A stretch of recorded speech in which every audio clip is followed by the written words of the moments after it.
Catus Maximus here again. I was promising a performance comparison between various Dremel Rotary Moto-Tools, so here it is. I'm going to be comparing all of these Roto-Tools using cutoff wheels. These guys right here. I am going to try to be as fair as possible because this little Dremel only takes 3/32 bits, but I do happen to have a nice high-performance fiber reinforced wheel. I'm going to match that on the other rotary tools using one of the Dremel Easy Lock, which also uses high-performance fiber reinforced cutting wheels. So it should be a fair comparison there. And we're just going to work up from the power levels. We're going to start off with the Model 260, first generation Dremel, or I believe, or an early generation Dremel. We're going to use the ball bearing Model 280, which is a second generation Dremel. Then we're going to use an early third generation Dremel Moto-Tool before they were called Multi-Pro, the 28,000 RPM, but it does have the increased amperage. We're going from 0.5 amps, 0.9 amps to 1.15 amps, and it seems that's where Dremel settled at. There are all these Dremels are at 1.15 amps, but this is 28,000 RPM. Both of these are 30,000 RPM, and I'm just including this Dremel 300 just, as a comparison of the newer models.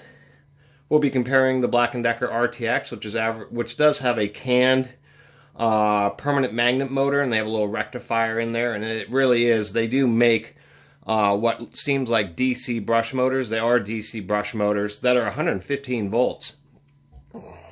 And they just use simple rectification. Then we'll go to, I'll go to the modern Woodworker just to show what a knockoff brand, a decent knockoff brand to compare it. Then we'll be doing the Lithium ion cordless 10.8 volt. And then we'll compare a couple other real high performance, a Rotozip Solaris 3 amp at 30,000 RPM drywall cutout tool, and then a DeWalt DW660, which is 5 amps at 30,000 RPM, just to show, if you're doing a lot of work with Dremels and rotary tools, that there are other options, much higher power options if you need it. People have talked about using those drywall cutout tools as, simple homemade CNC spindles, and they would work out great, and they do make some large and powerful ones. What I'll be demonstrating against is something pretty simple. I don't want to be too abusive on these and cutting heavy, thick chain or heavy, lock shackles or something. So what I'm using is 1/4 inch diameter link, with the wire is 1/4 inch diameter, grade 3 chain. So it's a low grade chain, but it's going to be real equal for all the tools because I'll just be cutting links off the same chain. And I'll be using an appropriate amount of force where it feels like the tool's at its sweet spot, where I'm not overloading it too much, but I'm not going to go real light. I want to try to make this review as balanced as possible, so I'm going to be paying careful attention to running each one of these tools at their full capability. And obviously the Solaris and the DeWalt I'm going to be pressing pretty hard on.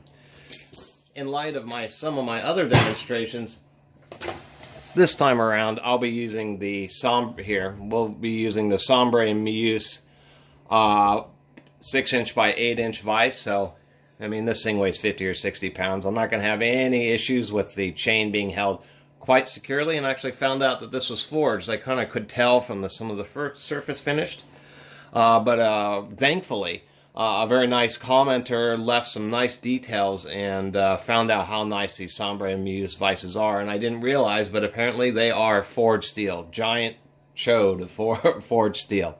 Anyway, enough pre-talking. Let me get set up here, and we'll start cutting. Okay, we're pretty much set up. Always wear safety glasses when doing cutting and grinding operations. Nothing puts a damper in the day like red-hot pieces of steel getting in the eyes.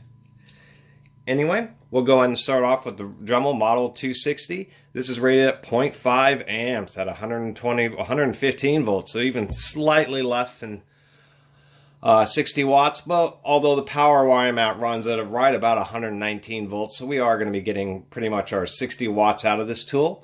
And for anybody's information, all these are actually plugged into a 1 AC 2 kilowatt rated isolation transformer and power conditioner. So as far as the power that these tools are getting, it's extremely clean, and there's nothing else plugged into that unit.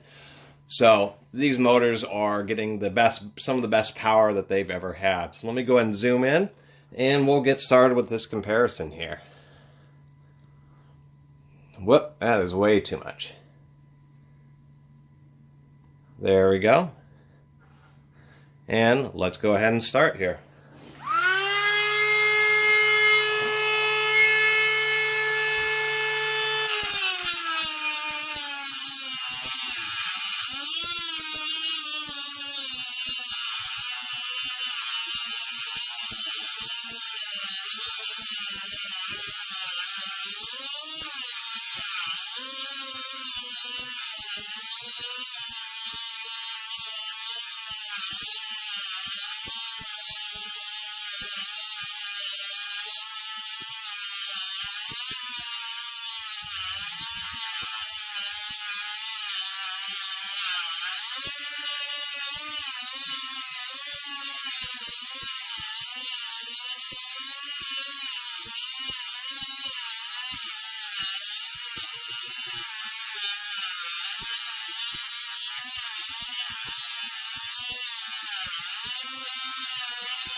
As we can see, a 60-watt Dremel isn't really the highest performance tool to use for cutting chain link. Even though this is only a 1/4 inch and only grade 3 chain, it took quite a bit of effort to get through that. You could hear how I was really carefully trying to balance not bogging it down and trying not to let the blade get bound up. These little tools will get the job done. It actually started to get a little bit warm there. But obviously this is definitely for much finer work, things like deburring and any kind of situations where you just need a small light tool. So on to the next tool, just a second here. Okay, we're on to the Model 280. One thing I was going to mention is older Dremels did use a larger collet, the larger hex on the collet, and then they started going with a slightly smaller one, the newer ones. And they did make for a while these special wrenches, which are actually double-ended, two-size wrenches, which I thought was always neat. So the difference of the previous Dremel was 0.5 amps. This is 0.9 amps. Additionally, it's of course ball bearing. This is a dramatic improvement, and part of the point of this review is just to kind of go through the history of Dremel and when they came out with the new generation, how dramatic it would have been for people to upgrade and how that's really diminished over time and why you have to go with like drywall cutout tools. But the difference between this and that 0.5 amp one is going to be pretty dramatic. Let me flip over that chain link here. All right, here we go.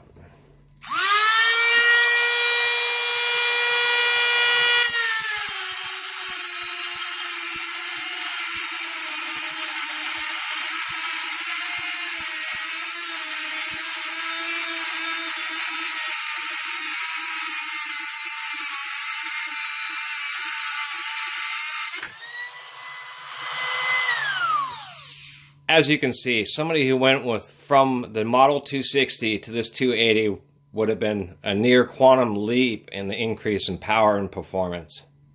Even though we less than doubled the power, we tripled the performance of the tool. It's kind of interesting to see how that worked. The other one was just barely getting through it. I had to really balance it. This one just went right through, and this would be the first generation of Dremels that really, I would say, got the job done. On to the next tool. Here we are with the third generation Model 275 Type 5. So we go from 0.9 amps to 1.15 amps. These are also ball bearing. And really the beginning of the modern era of Dremel rotary tools, where they started really taking the standardized interchangeable accessories that screw onto the front of the tool. So we'll see how much a 1/4 amp of additional performance means. I believe the older ball bearing was 25,000 RPM. They don't print it, and it's been kind of hard to find online. I just got to dig through Google Images to figure out or to get a picture of the packaging so it'd tell me. But this is 28,000 RPM. Let's see how it does. We're, of course, using the very same cutoff wheel from the second generation ball bearing all the way up through the rest of these tools is all the very same wheel.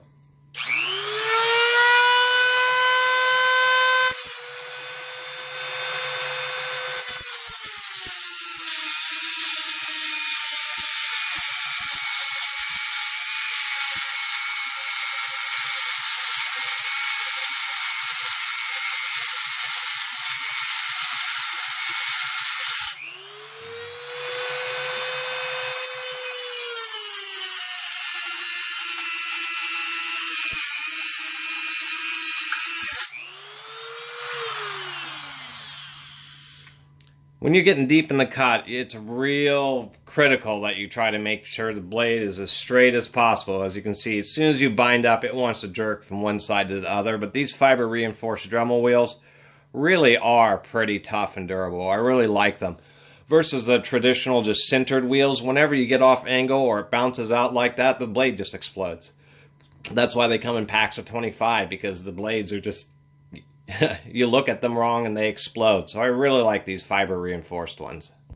Anyway, this one did do better. It did do it a little bit faster, but the performance increase was much less dramatic than between the first and the second generation.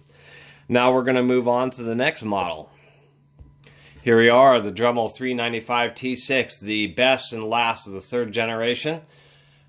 The only difference, these are still rated at 1.15 amps, but versus the initial of the third generation, which was 28,000 RPM at 1.15 amps, this is maximum 35,000 RPM. So we'll see if it, those extra 7,000 RPMs, it's almost a 25% increase in speed. We'll see how that does here. And something I failed to mention earlier, first and second generation Dremel collets are not interchangeable with later models either. And it's something to be watchful for. They tend to be aluminum in the newer Dremels from third generation on, where they're actually machined and hardened steel in the first and second generations. One of the ways that they made them more cost competitive. But the collets in the first and second generation really work smoothly and hold on really nice. And being hardened steel, they basically never wear out. Anyway, time for the Model 395 T6. Let's see how it does. Whoop.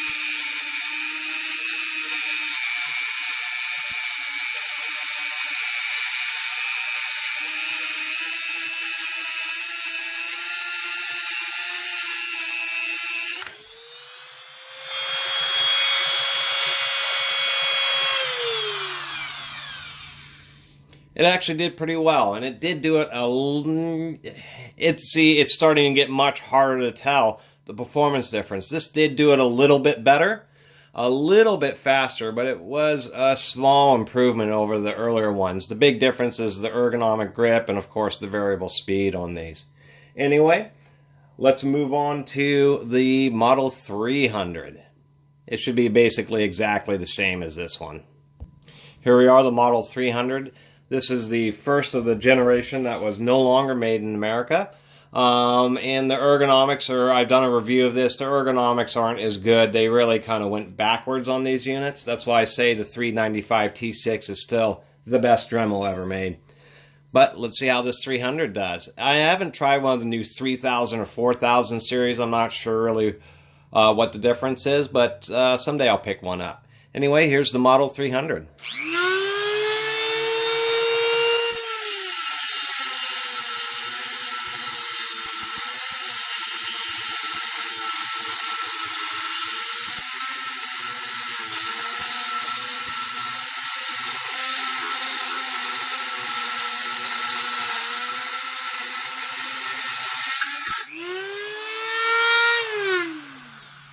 As I said, these easy replacement blades, you know, they're a little wobbly because of the little quick change system.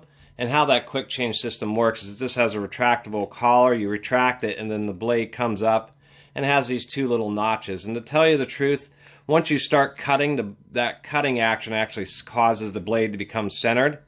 And that quick change system, if you're really like doing a lot of cutoff operations, is nice. You just don't have to deal with a little wrench or anything. So as we can see, this unit performed, you know, admirably. It did it just fine. Anyway, let's move on to the next tool. Here we have the knockoff, the Pro Woodworker. It is rated at 30,000 RPM, 125 watts. It is a ball bearing unit. I've looked inside.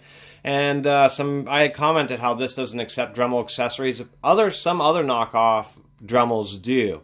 But you do need to be aware, this one definitely does not. The fittings just fall on and off. It's a small, far smaller diameter.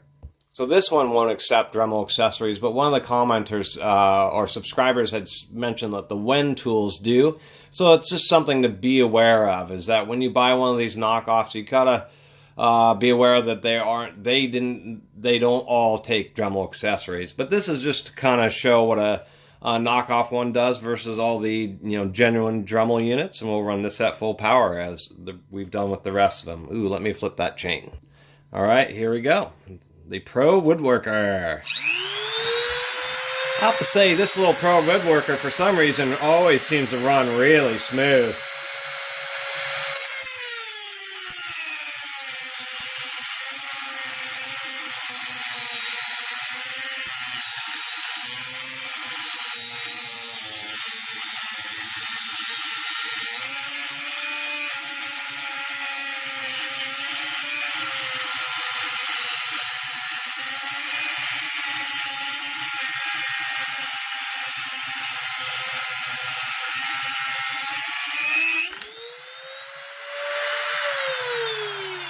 So even though this is rated at the same power as the Dremel, we could see that it did perform pretty well, but it was bogging down just a little bit more than a standard Dremel, which is to be expected. The motor doesn't probably have quite as much overload and overcurrent capability under tougher situations as a genuine Dremel, but just to show, they work just fine as well. Now we have this older Black & Decker RTX, the RTX 3S. This is the one that uses the canned 115 volt DC motor that's rectified, and that's actually not that uncommon. Ryobi a while ago had a very, very small little 3/8 drill. It was one of the smallest corded drills made, and it used a similar situation, 115 volt permanent magnet DC motor with a little rectifier ahead of it. The difference here is this is rated at 2 amps, which is, a quarter of a horsepower. So we'll see if it really, we'll see if that 2 amps really translates into significantly more performance. Just on the face value, 2 amps versus 1.15 should be a pretty darn big difference, even though it only runs at 30,000 RPM versus 35,000. Let's see how it does.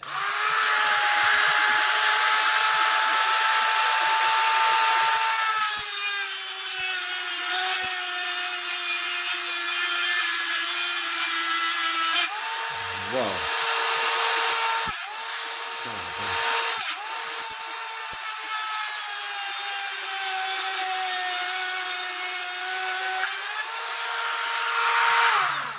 I can tell you, I was pressing pretty hard. You can see by the amount of sparks that were flying. Yeah, I had these comments about my hands don't look like they do work. I think it's hilarious. You know how many people I've seen run and say ouch when their hands are being used as a spark deflector? So I don't know what to really say, but being around sparks and doing this kind of stuff is what my hands have always done. I just happen to wash them. It's amazing. Your hands can get clean when you wash them. Anyway, I can tell you this actually had quite a bit of torque. And even though it may not be quite the expected difference of 0.85 amps, this tool definitely had the torque. It would even surprise me a little bit. This thing is actually rightfully stout. It is a rightfully stout rotary tool. We're going to go and compare against the 10.8 volt lithium ion now. This should be a pretty dramatic difference. Just a second here. Alright, on to the Dremel 10.8 volt lithium ion cordless. This is the Model 800. It's also rated at 35,000 RPM. And we can see that I have a full battery in here, so we're going to do a proper test. Let's get on with it.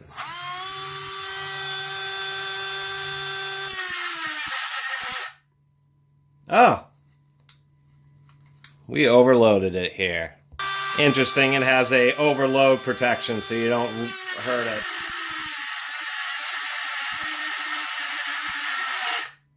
Oh, maybe it's my battery. Just a second. I have to admit, those batteries are several years old, and I probably should replace them.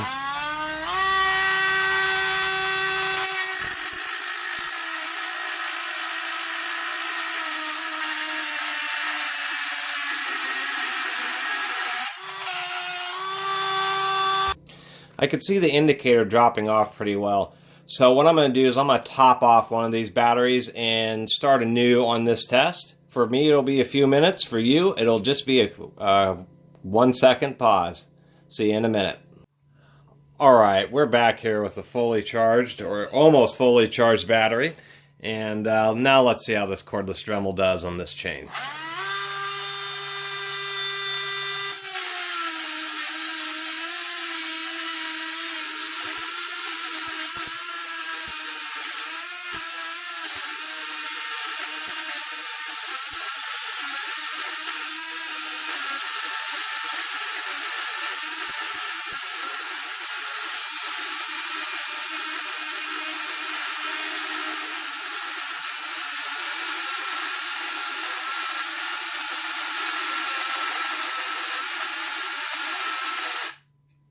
Oh, come on now. Well, I have some old batteries.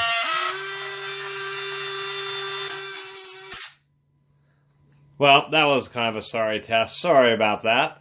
I apparently didn't realize I don't use this for those kind of heavy cutting operations. It'll obviously do it, but my batteries are 5-6 years old, and so they are just getting tired. I should have charged those batteries up before I got into this. But you can see how it's really the power supply. The motor does pretty well, and with new batteries it would be just fine. And it is surprisingly torquey. So now we're going to go ahead and go with this Rotozip Solaris. We're going to go with something truly high performance. You can see how quickly we can cut through some of this chain using this and that same old wheel we've been using for all this testing here. Okay, we're going to do the 3 amp 30,000 RPM Rotozip Solaris. And I didn't realize, but these Solarises were actually made in the USA, so they do perform well. This is a tool that's powerful enough where if I get that blade caught up and jammed, it very well may explode. This is a huge tool to be using with a Dremel wheel. But now you'll be able to see what some truly high-power rotary tools do when you're trying to cut through grade 3/4 inch chain.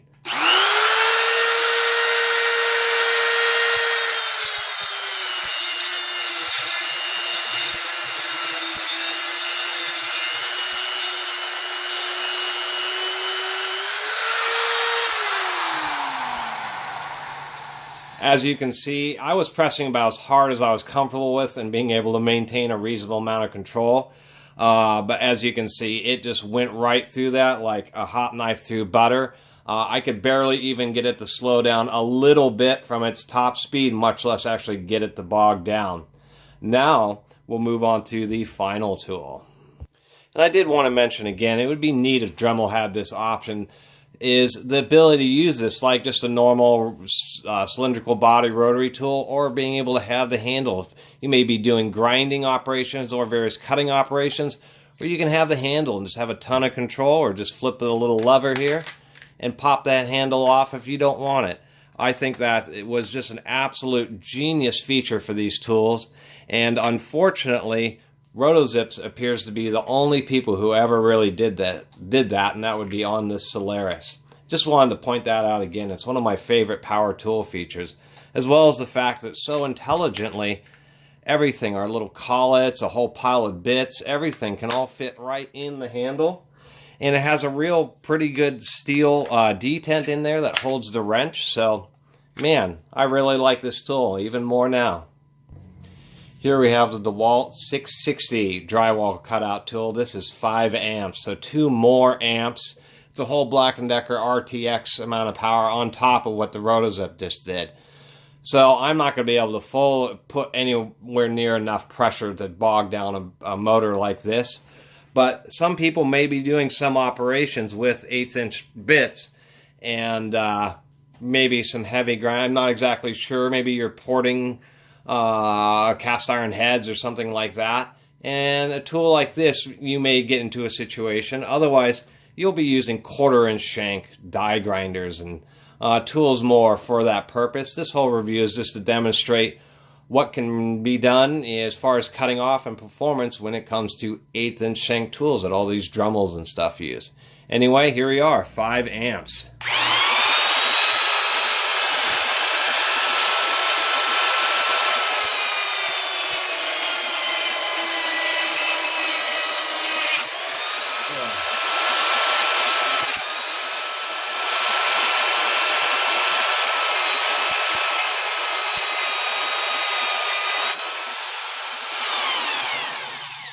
I can't believe the blade didn't explode when I did that. So pressing that hard, you can see that our blade diameter shrank dramatically just using the DeWalt and using the Rotozip because I was pressing so hard. And on this, you could tell that I was just barely getting the motor started to load at all, much less bogged down. So there are some really high performance rotary tools. Let me zoom out here. And that was kind of the point of this whole review, is just to kind of demonstrate, you know, how fast any given rotary tool works. And I do apologize about the cordless Dremel. I didn't do it quite justice, but really it runs about the same amount of power, I'd say, as a 2nd generation Dremel, where it has, you know, maybe anywhere from 50 to 80 watts. I would say somewhere 75 watts peak output. Although I'm sure it overheat. It is kind of nice that it does shut itself down, protect the battery, that kind of thing. And to tell you the truth, I'm sure it was just the battery performance that it was shutting down on. But it may also partially due to internal protection, so if there's too much overloading on the motor. And what kind of makes me think that is when I turn it off, you have to wait, you know, about 2 or 3 seconds before you turn it back on. If it shuts down like that and you immediately just turn it off and turn it back on, it won't activate. You have to give it a couple, 3 seconds. So that's what kind of makes me think it's possibly overload protection, which was also getting in the way on that cordless Dremel. Anyway, sorry for the long video, but there were some rotary tool comparisons, but there was nothing like this. We were just comparing a bunch of different ones, some different generations, different brands, from the basic 60 watt Dremel all the way up through a 5 amp DeWalt, which is, you know, 5/8 of a horsepower, over half a horsepower in an 1/8" drive tool. And you can see a performance comparison now, and anybody who may watch this video can say, you know, I really like Dremels and their accessories, but, you know, I do some heavier duty work with my Dremel, so maybe I need something more like this where it'll really get it done. Or maybe I do like the Dremel and the performance that it's shown is just fine. And maybe I might be interested in the Black & Decker RTX over there, which it really did perform well. That thing actually has a respectable amount of torque and was easily the highest performing out of all of them outside the Rotozip and the DeWalt. So anyway, that's the end of this cutting performance comparison of Dremel Moto-Tool rotary tools. And I had promised this after all the reviews I'd done of the Dremels.